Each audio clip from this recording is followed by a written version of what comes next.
Hey everybody, welcome to Black Lotus Live, where we talk about all things strange and unusual. And tonight, we're welcoming back, well, he always has a place, but he used to be on with this on a weekly basis. We're welcoming back Michael Roser from DarkHour Paranormal, and we're going to be talking about haunted Massachusetts, where he lives. Michael, how's it going, man? Long time. It's been a minute. I am fantastic, Damien, Ralph, Wild Trees, Terry, Victoria, and Kimberly. It's nice to see you all once again. Yes, it has been a little bit of time since I've been able to appear with you. But yes, I've been very busy out here in way of filming certain locations, which we'll get into. This certainly does take up your energy. And there's going to be something I'll let you know about in way of what may be residual walking into some of these locations I'll mention a little bit later on that I wasn't expecting to have to deal with. It wasn't anything sentient, but it's just a matter of being in these locations time and time over and spending the time there. Something does accumulate within your energy, and I'll be honest with you, by the end of the stretch where I had released the Bridgewater Triangle, just getting through that edit was very difficult. I was so drained from just being in so many locations over the last 2 weeks. Now, you don't do the investigations like you used to. I recently saw one of your documentaries on your channel about where you went to a cemetery.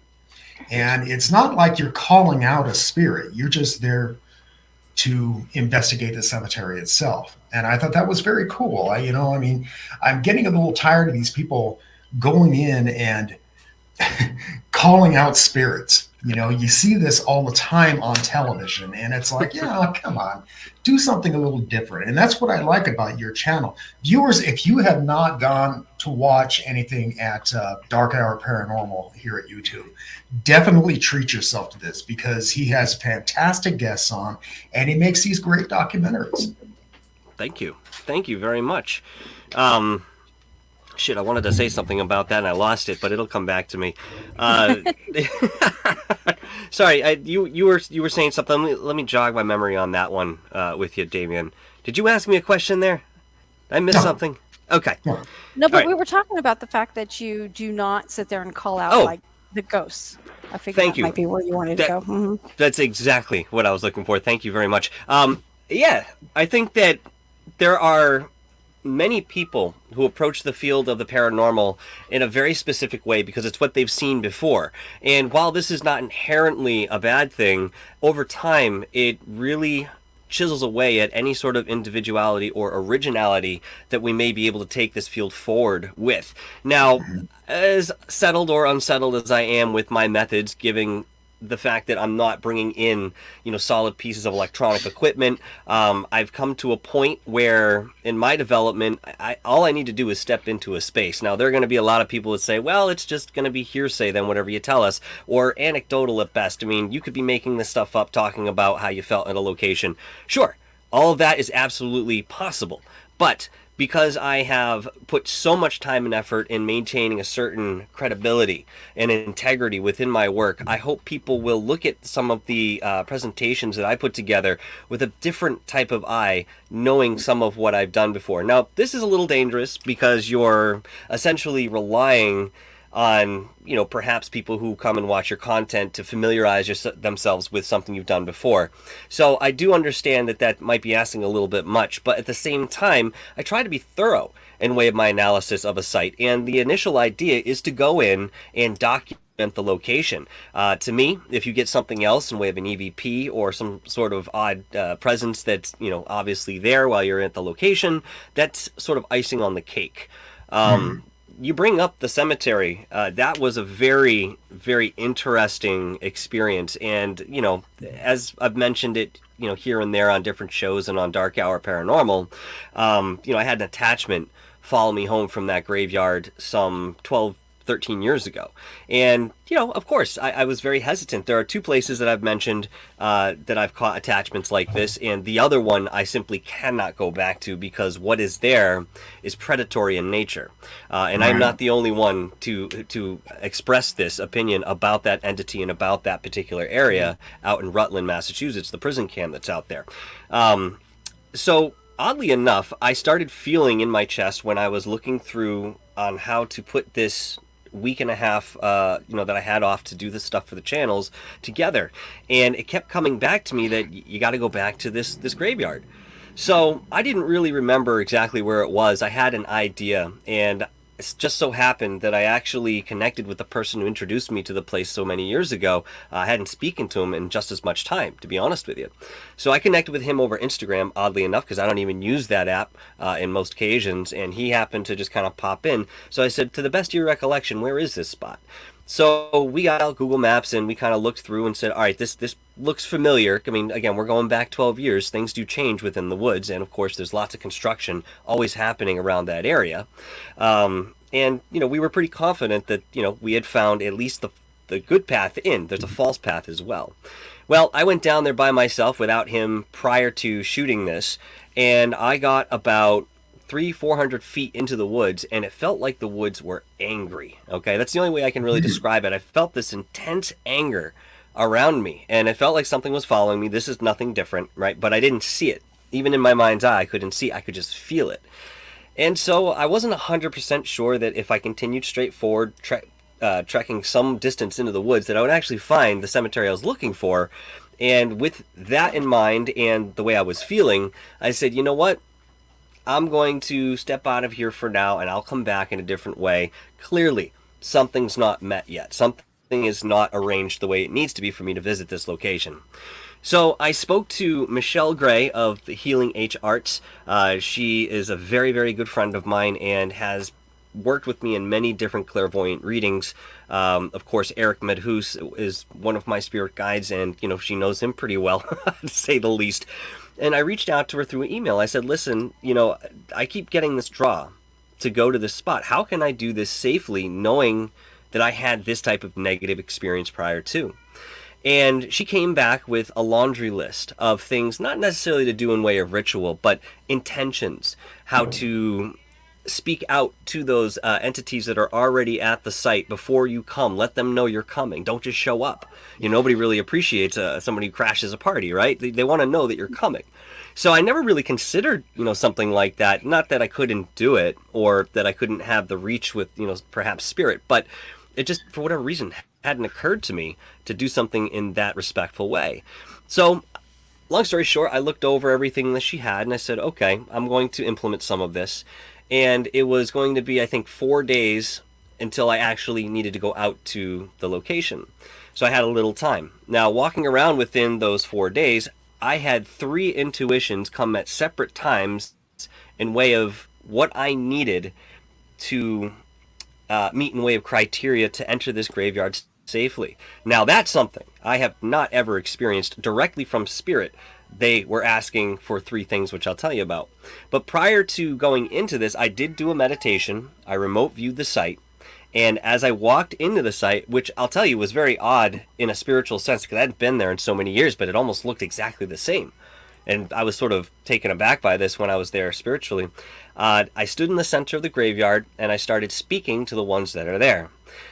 Immediately, as I'm having this, remote vision, I'm seeing these black shadows, size of what people would normally stand in way of stature, coming out of the forest and through the wall that lines this, and coming, and it would appear to, sort of have their hands folded in front of them, kind of curious, who's this guy talking? What's going on? Somebody's addressing us. So I stood in front of an audience when I said, I'm coming here, this is my intention, I just wanted to let you know. And as they came, they left. It was very lackadaisical in way of that sort of response, but sure enough, that's something that I had experienced.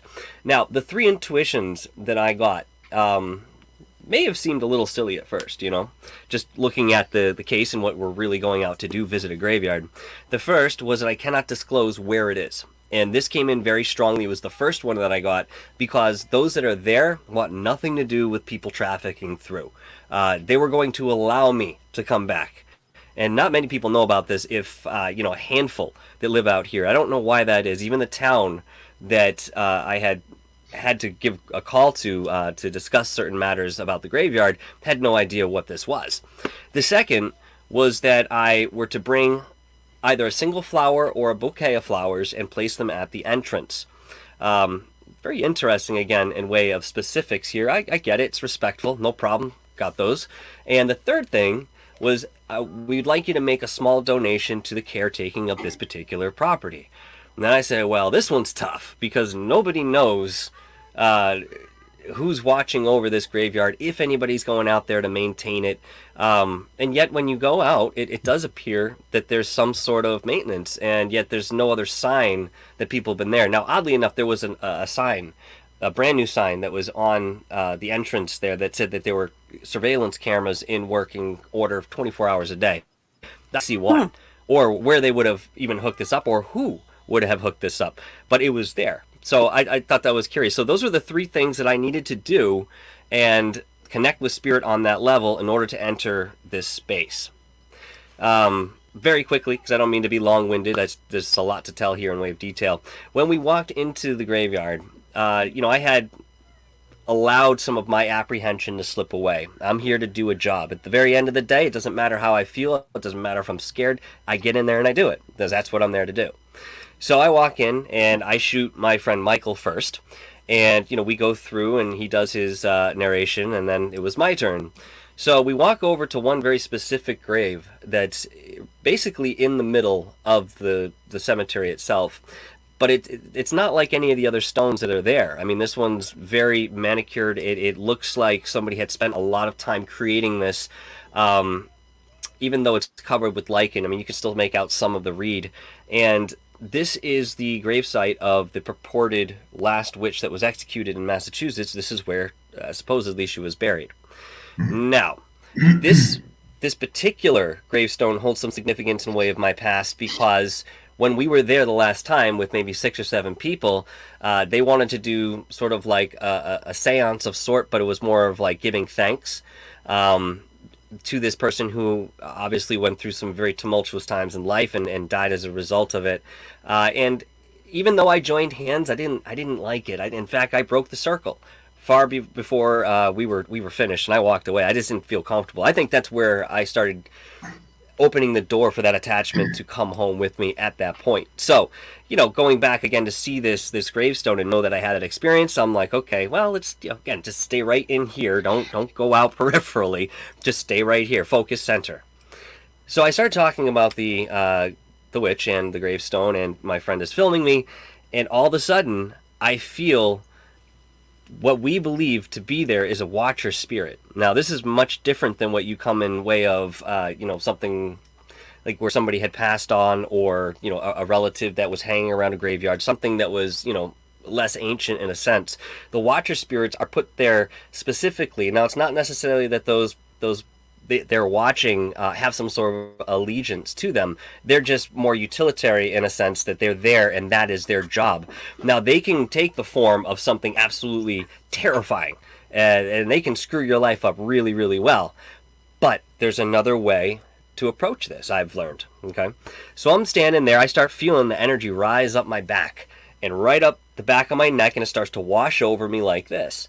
And this is the initial feeling that I will most times get when something is coming up to me, not necessarily with me yet, but introducing itself into my energetic space. I feel this exactly.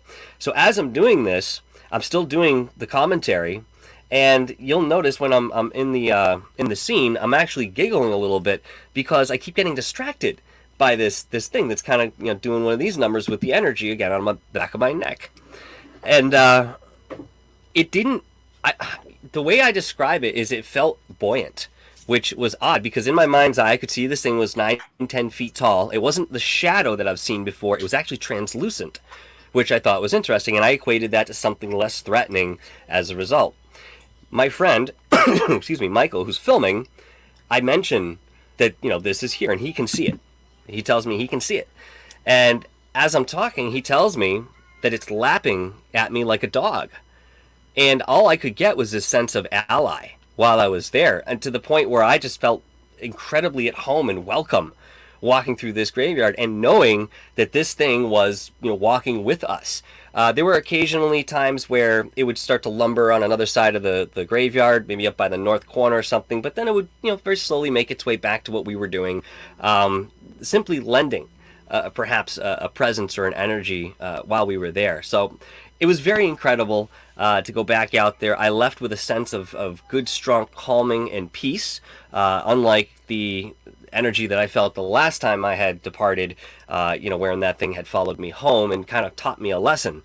So it was a much different experience, and one that I was very happy to have had even initially, so that I could learn and grow from that experience and then face whatever fears I needed to, and to do it the right way. The most amazing thing about this is that they allowed me to. It doesn't matter if I change my opinion. It's that spirit that I offended so many years ago allowed me a second chance. I thought that was incredible, and not something you usually see within the world of the paranormal. That's awesome. You have a bad habit of bringing ghosts home. This is the second time I've heard about that kind of thing happening with you. I know how you got rid of the first one, the really bad one. How did you get rid of this attachment? This one was a lot more active in way of visceral experiences. I was being attacked in dreams, but not as much as with the first one. To me, I think I actually shifted my energy at one point, and it wasn't as easy for this thing to stay attached to me. The second time I had to deal with something like this, I was a little stronger in who I was, but I was more chagrined that I had caught something like this again from a completely different location when I had the brains not to go out there in the first place, and I said that to myself, but so it be, right?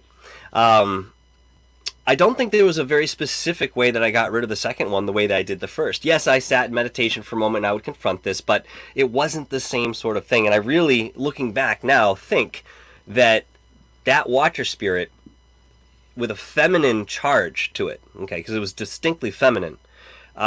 Maybe it was the witch, because maybe they're working together in some sort of tandem. I don't know. Witches, have the ability to do much healing work, and they can also destroy. So, you piss a witch off, and that's not such a great thing, whether it's here physically or in the spirit world. So, yeah, there wasn't a specific sit-down that I had to do and went through a list like I did the first time. This one sort of backed off within the 3 months, wherein I think I turned myself and just wanted to forget about the whole thing, and somehow was able to do a good portion of that. Interesting. Massachusetts is known as one of the most haunted states in America. Why do you think that is? I know a lot of stuff has gone down there, maybe between, the Salem witch trials and all of that stuff, and but I wonder why specifically Massachusetts is so haunted. Well, a lot of people would be surprised to find out that Connecticut, which borders us right underneath to the south, is almost just as haunted, if not even more haunted, the way that people report. This whole area was the very landing place for not just the people that came here and created America, but an entire ideology that was then impressed upon, the Native Americans that were here. And this happened time and time over. It wasn't just, the Pilgrims that arrived and boom, that's where it began. The Native Americans were, greeted and approached by many different cultures throughout their tenure here.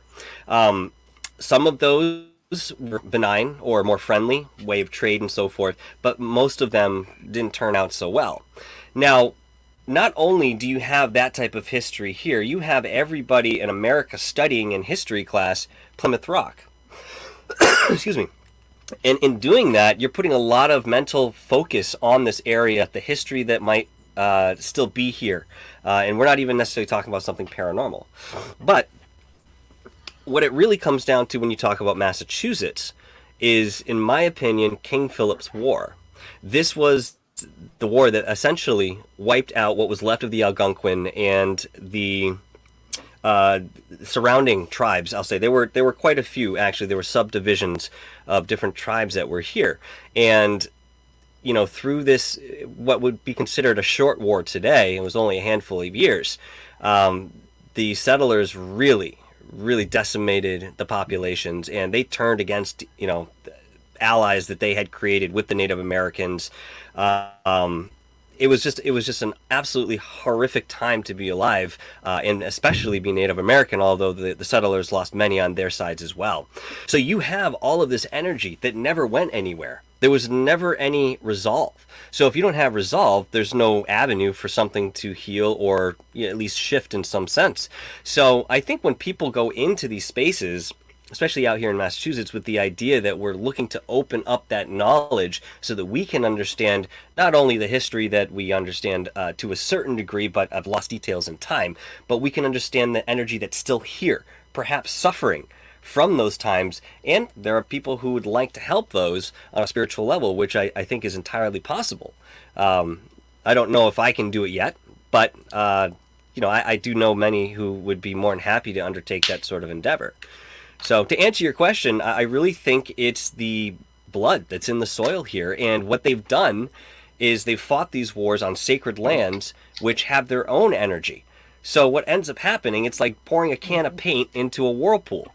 It's going to color it, all right? And if this paint is blood or anything else in negative intention, this is what's going to swirl around within this energy that we don't even use anymore because we don't know that vortex is still there. Do you think a lot of that has to do with the fact that they are that all this stuff happened on Native American lands? I mean, you were talking about the witch, and I don't know if that was in the same area that you're referring to with the wars, but because when you are dealing with, you're dealing with two different kinds of entities. I guess if that's the right word or not, you do have the Native Americans, and they have a very strong energy, but then you also had these Americans that ended up fighting and battling over lands. So do you think that has a lot to do with, like you're talking about a whirlpool of stuff? Do you think it's the mixture of both of them, or do you think it's more, say, Native American? I'd say it's the adulteration of the Native American culture. And yes, they were certainly guilty of, defending themselves, if you want to say it like that, right? They did cause their own side of atrocities, but most times it wasn't anything in way of aggression. So there's a very much a defense behind what they were doing to preserve themselves. What ends up happening is when you have a culture that is native to a specific area, and they have their energy imbued here, they have their own history, their own culture, and then somebody comes in and essentially offers a paradigm shift, okay, and they do it forcefully. Well, I mean, this is sort of the equation that can really cause some great harm that resonates much longer than perhaps they had intended in the moment. Maybe the people are there looking to procure the land, so they lie to the Indians, and next thing you know, you have distrust. It's not necessarily just the bloodshed, it's all the other emotions that come prior to all those agreements that were broken. And unfortunately, you're seeing a very sensitive, spiritually sensitive people watch their culture die in front of their eyes. And if we can say anything in way of physical pain and what we experience and how unpleasurable that is, imagine what it's like for somebody so deeply ensconced within their spirituality to see that culture being torn to shreds right in front of them, along with the physical elements, such as the people of the tribe and their homeland. I mean, they're losing hunting. I mean, all of this happened over what we consider more of a short period of time, but in fact, it was enough to leave that imprint still within this area here in Massachusetts specifically. Before we go on, I want to give a shout out to Anthony from Unidentified S4. Anthony, we were just speaking about witches, and Anthony on his show this afternoon had Cheryl Costa on, who, by the way, panel, I really want to get her on with us. And they were talking about witchcraft. And I used to be into witchcraft. I practiced Gardnerian Wicca, and not anymore really. But my daughter just came out to me that she's a witch, and she practices basically that. It's Hellenistic Wicca. But anyway, Anthony, I wanted to say it was a really good show. But Awesome. and like I said, I'd love to get Cheryl Costa on with us. But anyway, panel. You've hit upon something. You've said it several times. I don't know if you realize how important it is. When you first went into the cemetery, or you were heading to the cemetery, and you had the feeling. I have several questions now. Do you think those were like elementals telling you to back off? You're not supposed to be here. And then when you came the second time, you came with an offering. You came with the energy of love and respect. And we do that here. We go to old cemeteries and we say, hi, how are you? And we bring flowers. We spend, these are like, 120-year-old graves.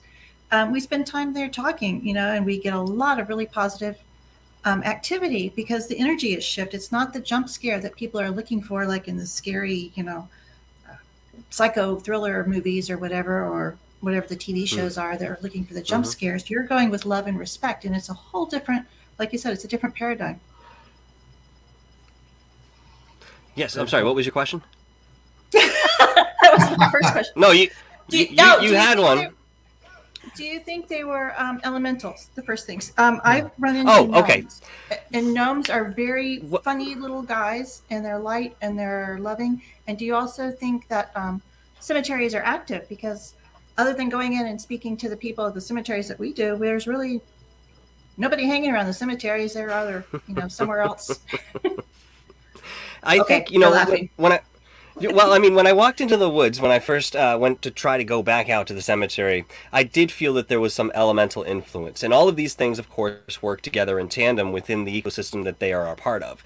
Now, there is the idea that when you're looking at trees, stones, leaves, and so forth out in the woods, you're seeing a physical representation of elemental energy. So this is where people get away with the idea of certain pareidolia being seen within the foliage. A tree trunk looks like an old man, but there might be something there that we just haven't had the ability to quantify yet, knowing that there are how do I want to say this?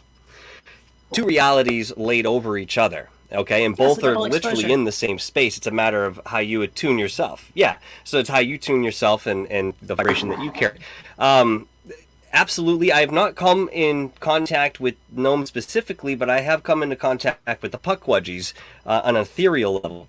And I can tell you, they weren't the most friendly bunch. In fact, I'd stay well the hell away from them, to be honest with you. But they are considered elementals as well because they command that nature with their own intentions, and they're very magical. The shape-shifting is just a very small part of what they're able to do. They can essentially take somebody physically through that doorway. They have so much knowledge and energy in way of that power. They've been practicing it for, however many years. So, yeah, there are plenty of elementals in these spots, especially in the cemeteries. Some of them are guardians, albeit I couldn't tell you exactly what they're guarding when it comes to a cemetery. Some of them are very small in not only in stature, but their energy as well, but they make up for it in numbers. So, there are many times that I'm aware that those elementals are there and they're watching, but a lot of times they're on a different frequency that I may not be tapping into immediately, although it does bleed through every once in a while. Yeah, we just did a show on puckwudgies a couple of weeks ago, and I thought it was very interesting. Honestly, I'd had no idea what a puckwudgie was before we did this show. But yeah, I'm like you. I would stay very clear from them. Don't get in their space. But just not a good relationship. We don't have it anymore with them. Something happened years ago, as I'm sure your guest might have mentioned during the Puckwudgie show, but nobody really knows exactly what that was. The Native Americans were usually very easy to get along with. Unless you had some other invested interest within a tribe, they would war over something like that. But by and large, they were easy to get along with, and they lived in nature the same way that these puckwudgies do. So I don't know what happened. I'd love to.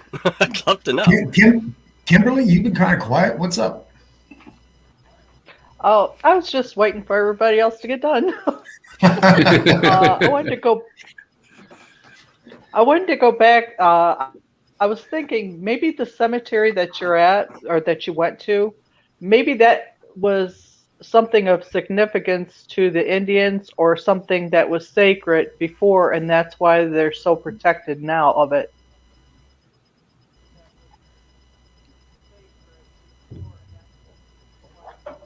Crickets. Uh-oh. I think crickets, yeah. I think Michael's frozen. Well, it's interesting because I was discussing with Michael. We were kind of a little bit. Michael, you're breaking up. Horribly. I'm back.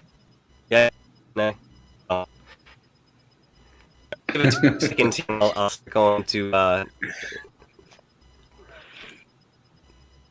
right. Hang on a second. Hang on. It's a puck. Back. Am I looking good? Can you hear me at least? Let me top the camera. Yeah, we can hear you. Yeah, I can hear you. Yeah. Can you hear me? We can hear you. Yeah. Does that help any? Okay. So, it's interesting that you bring up this idea that maybe it's the land when we talk about that cemetery, because as I was in the cemetery with Michael, we were sort of trying to put our thumb on where this energy was coming from. Where was this watcher? Okay, because it didn't seem like it lived in the graveyard, so where the hell was it coming from? Well, we kind of ascertained through this discussion that it's actually coming from outside of the graveyard. So these were coming from the woods, and this actually reflected my experience with the meditation and remote viewing, wherein I saw the entities coming from within the woods to be at the graveyard site, wherein I thought I would see them, they're already at the graveyard, not from the woods around. So yeah, I think in many cases there is a defined history that we may not be aware of in way of a particular location, which lends to some of this energy being so fierce.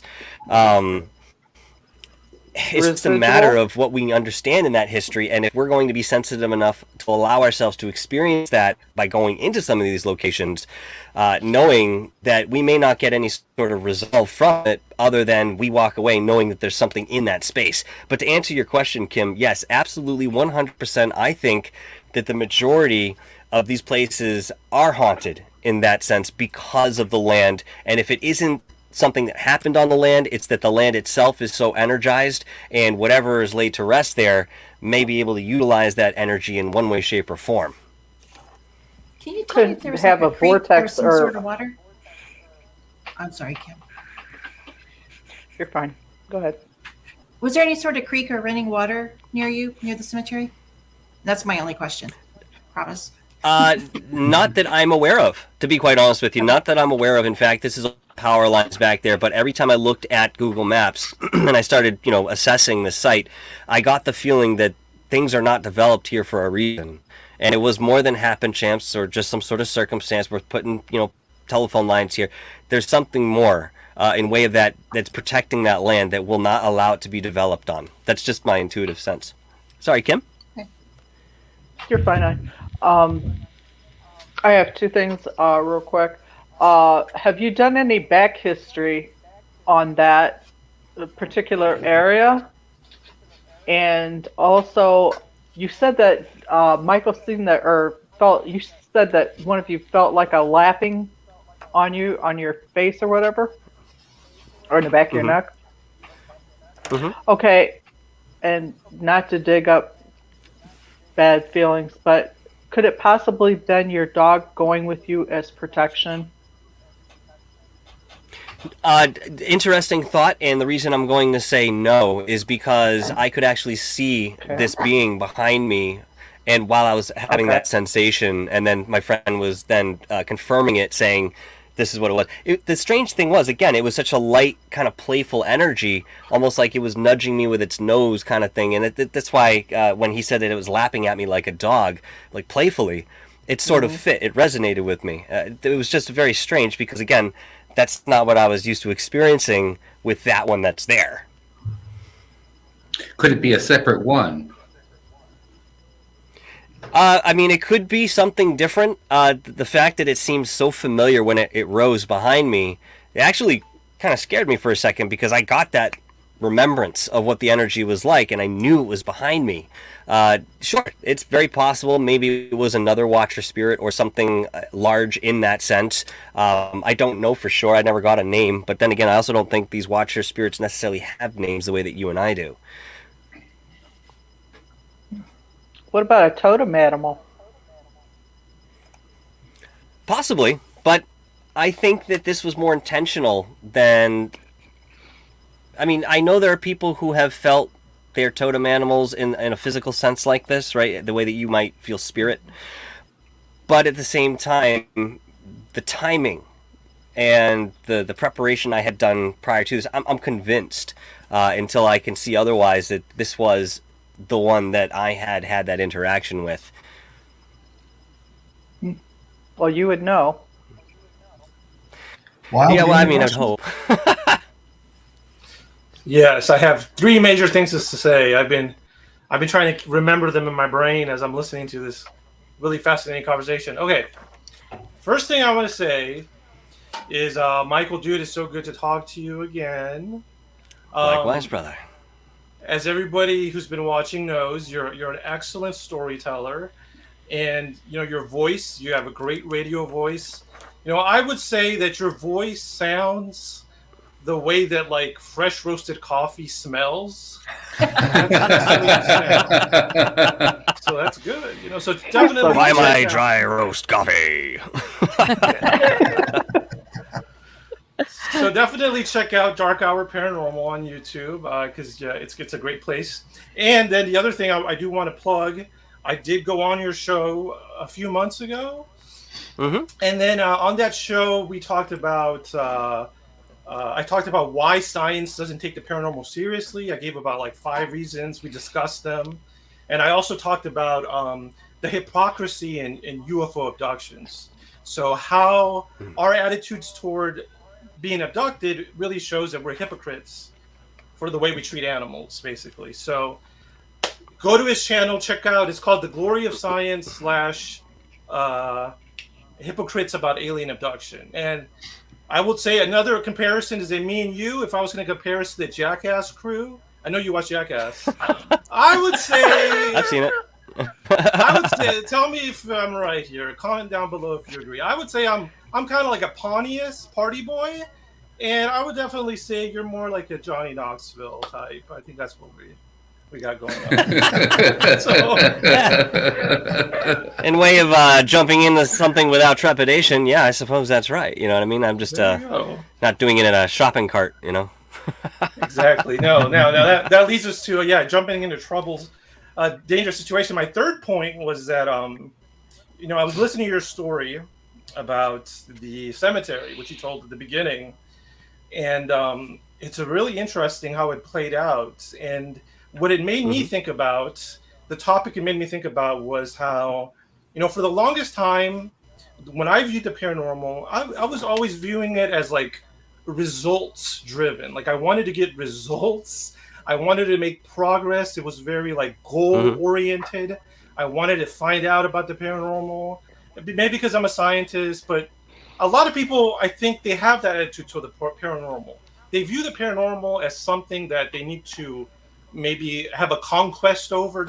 Definitely like Bigfooters. Bigfooters are like, my relationship with Bigfoot is I need to get information. I need to get a body. I need to get a photo. I need to get something. But, you were talking about your encounter in the funeral. I mean, not the funeral, in the cemetery.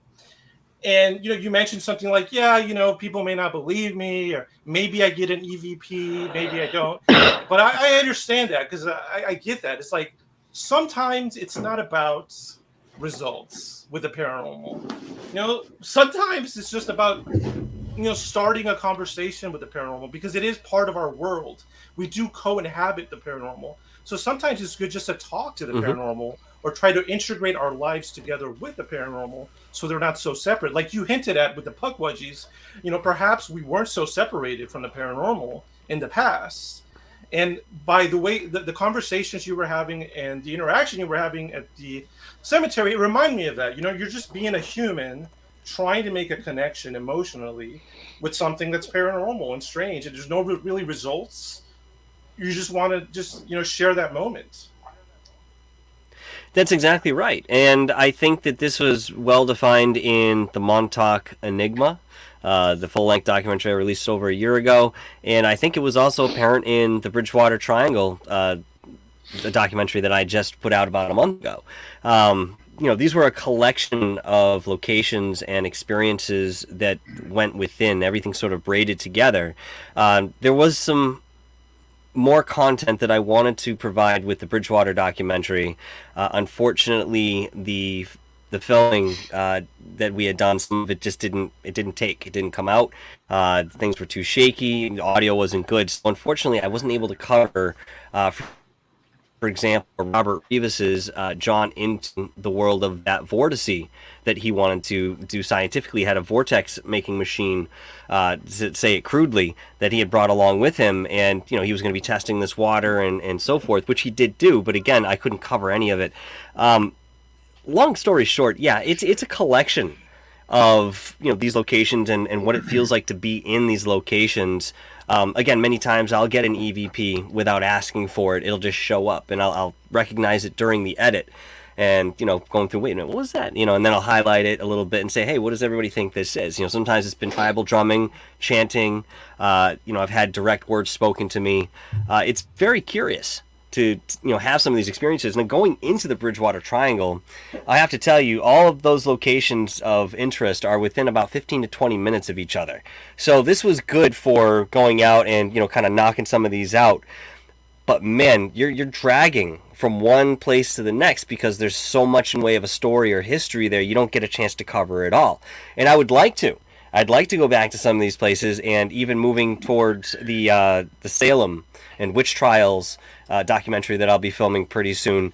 I want to give something more comprehensive in way of that background and history, because most times that's what we're talking about. We're talking about something that's long lost, and yet we can walk into a location, still feel something odd about it. Some people even get the visions, and more so in certain cases. So there's a reason that it's here, and there's a reason that it's reflecting back to us, and we're identifying with the paranormal and understanding that, again, as Wild Trees is saying, there's really no separation. We occupy the same space. It's just a matter of us as curious beings, intelligent beings, going forward, understanding that the left brain will try to compartmentalize and label everything. We have to have some satisfaction with that, and I totally agree. But the balance comes in when we still have those experiences on the right brain end of things, where we just can't explain it with the left brain interpretation, and yet it still stands as valid as any other experience anyone's ever had. Dorothy Hawkins is asking have you had visual manifestations, or are your experiences mainly in the sensitivity area, a sense of presence, etc.? Both 100% both, and I can't really call what it's going to be at any given time. I'll be sitting in my room at night, and this generally happens when I start looking up something darker. So maybe I go down the crime scene investigation hole or whatever, and you're wrapped up in that sort of negativity, because this is obviously the subject that you're covering at the moment. Something is attracted to that research, and it could happen with I was looking up the Dybbuk box a little while ago, watching people's videos on that. Next thing you know, whoop, something shows up, and I'll actually see it physically in the corner of my room. It doesn't sustain. It's not something I can keep my eye on and lock on, but I'll see it, and then once I see it physically, it's more of like a, hey, I'm here. And then I'll just see it persistently within my mind's eye, and that's when I'm getting everything else in way of the feeling. This thing moves closer, I can tell you where it is in the room, and just by feeling it and seeing that energy move in certain circumstances. I totally agree with you, because we that we had a shadow person here for a long time, and finally got rid of it, but it was here. But it started showing up when Ralph and I started doing Black Lotus, because we were jumping down these research rabbit holes, about, hauntings and, negative stuff. And that's about the time that it showed up. It makes sense. I mean, I think they're watching as much as we are. I've often said that, when I do my shows, especially in the studio here doing interviews, I have an etheric audience, and they stand all around me. Yeah, no, nothing physical in the room, a desk or a wall to impede that attendance. They're still here, and more often than not, I don't get that surge of energy. And I think the reason that I don't is because they pull back a little bit, knowing that this does affect the way that I'm going to have the show and how it's going to be delivered. I mean, if I'm overwhelmed with energy and can't talk, well, there's no show. So I think that there's a cognizance there, even on their end, when it comes to viewing. But yeah, 100%, that's something I was not expecting to find just starting out in radio and then going into Dark Hour Paranormal on YouTube. I didn't ever think that there was an etheric audience that was watching this as well. Yeah, it's like throwing a pebble Yeah, into the I know water that- and its rings. Because right now I can tell there's a man standing back over there. So I mean, I can feel him looking at me, and they're just curious, And so That's it. Yeah, go ahead, Kim. I was gonna say we have I get it from either from one end of the spectrum to the other, and you're right. It's according to what you're talking about and the kind of energy that you're referring to, reading about, listening to, writing. It really does make a difference, and you can feel and see both sides. Like I said, whatever you're doing at that time. It's absolutely true. And I think as more people get interested in this field and realize their own sensitivities and limitations, if you will, we're going to have more of these experiences. It's much like disclosure for UFOs in a sense, because, it's not going to come in one rolling wave down the street, catch people up as we go. I think, again, these are all internal revelations, and although we can't necessarily explain exactly what we're seeing or what we've experienced, we know that it was real, and we can take that to our grave knowing definitively we experienced something outside of what we consider normal. Now, Stephen Greer has said straight up, he says, paranormal is much less para than it is normal. I mean, it's more normal than anything, and it's just a matter of what we're focusing on and what we're discussing. Of course, I'm paraphrasing what he said, but that's the gist of it.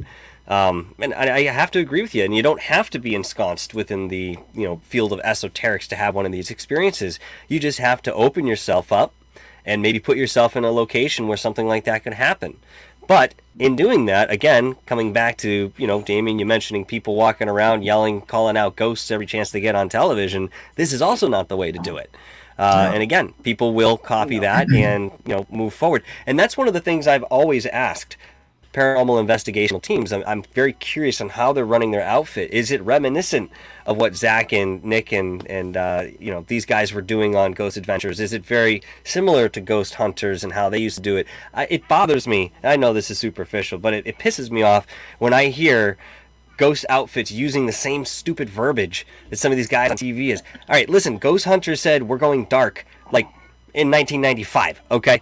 That's a long time ago. Guys, get a different tag, okay? I talk about something else. We're going dark. Look how dark it is. Turn my camera off. No shit, it's dark, dude. You're in the dark. We know this. We've seen it for the last 20 years. So, I stress that there's this fumbling when it comes to originality because there is no real direction. And those who are offering definitive classes, direction, training, and all this shit, I don't trust that either. Unless you can show me credentials. It's like calling a UFO, calling Jeremy Corbell on Fox News a UFO expert. I wanted to slap the host. I saw it yesterday. Said there's nobody is an expert in this. You can't be an expert in something you can't quantify. Right. So it bothers me, you know what I mean? And I do put people up against a fence when I talk to them within that behavior, how they're organizing their investigations as they go, the relationship with the clients, if there are any, and what they're wearing. To me, is also very important how you represent yourself. If you go out there all flashy, you're a little pompous. And really, right off the top, I'm going to see this sort of pretension, and I unfortunately will look at that and say you carry yourself like some guys that are on TV, but you're not on TV and you don't know what you're doing. So where does the official line come in? I'm not trying to just, jump on these guys, but quite honestly, every outfit that I speak to, I ask these questions and I bring up these subjects. I'm right there with you. I totally agree with that. You had mentioned that you're going to be going to do a documentary in Salem. What else is coming up? Well, first of all, I'm kind of surprised you haven't already done that. But I meant to, actually, and unfortunately during the work vacation I had taken, the weather caught me on the day I was supposed to go out and start filming. So I had so many other things on the table that were literally lining up. I said, all right, I'll do something very comprehensive within the Salem witch trials and so forth. There are many locations to visit, and there's a lot in the way of the history of where they thought things happened and where things actually did happen.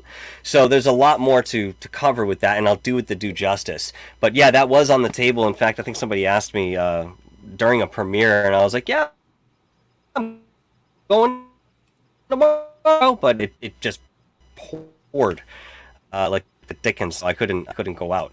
But moving forward, I have this to film this summer. So that should be interesting. I'll have some talking heads with that. I'll have some people. I don't want to say too much about who's participating because I want to still grant certain anonymity to those who have requested it. But I will say that it'll be very comprehensive in way of what that project was that may have been reminiscent of, Preston Nichols' version of the Montauk Project, but these were people who also lived through it to one degree or another. And, they may be able to echo it, but, they have other things to add in way of that detail. Goof on in the house. What's up, brother? Hey, Rich, how you doing? Goof on in the house. What's up, my good man? Guys, go and check out Goof on if you don't know. You should know. Go and check him out every single night, 9 o'clock p.m. Eastern. He is on there for 2 hours talking about everything and anything having to do with ufology, and your sister's got 9 legs. So, don't miss it. Don't miss it. Hardest working man in ufology, I swear to God. You bet, man. So, awesome. Michael, are you still working with Third Phase of Moon? Yes, absolutely. Absolutely. We've kind of put the music down for a little bit. We have other projects we're working towards. We did create a few new tracks in way of that music that we're actually very happy with. Long story short, there's been some shifting within the players of that outfit for the music. And, we've been trying different things to see what we could come up with. But yes, I still very much work alongside of Third Phase of Moon. Done some behind the scenes stuff with them more recently. You guys haven't really seen it come out, but I've been in the back helping out with certain things, especially when it came to certain writings, I'll say, without giving too much away here. But yeah, and there's a very good chance I'll be seeing them in person again very soon. And I do hope that Rich will be joining us as well, because man, that was just an unbelievable experience last summer when we all got together under the same roof. Paula Asteria, Dr. J Radio Live. We had some of our, film friends coming over. It was just incredible. Absolutely incredible. The energy. You don't even need to sleep. You don't need to sleep. When you know Blake and Brent Cousins, you don't need to sleep. It just comes naturally. You're always up and energized. You know what I mean? Awesome. I really appreciate them. I really do. Awesome. I think they're great. I know that they went through some hard times a while back, and people hold grudges about that, and I think it's kind of ridiculous. But they present some pretty good information, and so they're kind of like when I watch Goof On, when I watch Rich. Every time I watch his show, I learn something. Yes. And it's the same way with Third Phase of Moon, And absolutely. They don't present these videos as fact. They leave it up to the audience. What do you think? I don't know. Mm-hmm. So, yeah, I really like them. If you haven't seen their newest movie, Above Top Secret, it is still #1 across all streaming platforms right now, guys. Go and check it out. Absolutely yet to do riveting. That, yeah. Riveting movie, man. It will it's make you available think. on Prime, isn't it? What's that? It's available on Prime, isn't it? Yes, it is. It is. Yes, okay. it is. Well, Yeah. What was the name of it? Check it out. Above Top Secret. Yeah. Above Top Secret. Okay. Yeah. We got to check that out. Michael, I wanted to say something real fast. Just something that you mentioned earlier, and I just wanted to get in there was about what you look for in paranormal research groups. Okay. Mm-hmm.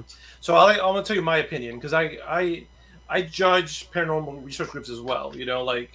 I don't mean that in a bad way. I just mean I make an opinion of them. Mm-hmm. Part of it is because I have a research laboratory. I run a research laboratory. So I have my opinion of how it should be run. But this is what I do. I always ask, what is your goal? Even if it's just like 2 or 3 researchers together squatching or whatever, whoever it is. I'm just like, hey, what is your goal? and it's really not a good sign, I think, if they have no goals or if they have trouble answering that. Now, it's okay to me. It's okay if the goal is like, I just want to have a good time. That's fine, because at least you know what you're trying to do. You know where your end goal is, because some people might say like, I'm trying to collect as many government documents through FOIA requests as possible. That's a goal. Or some people might say, I want to get recordings of a Bigfoot screaming or whatnots. That's a goal as well. So that's the question I ask. And, the real red flag is just if they have no goal or if they have trouble answering that question, basically. Yeah, I would agree. There's I would absolutely agree. If you don't have the aim and direction, how do you expect to get anywhere? Right. You have to have some kind of goal. I said you have to have some kind of goal to begin with. Yeah. Well, I think we're going to get out of here for the night. Michael, it was great to talk to you again, as always. Yes, very much so. As I mentioned before, you're always welcome at Black Lotus.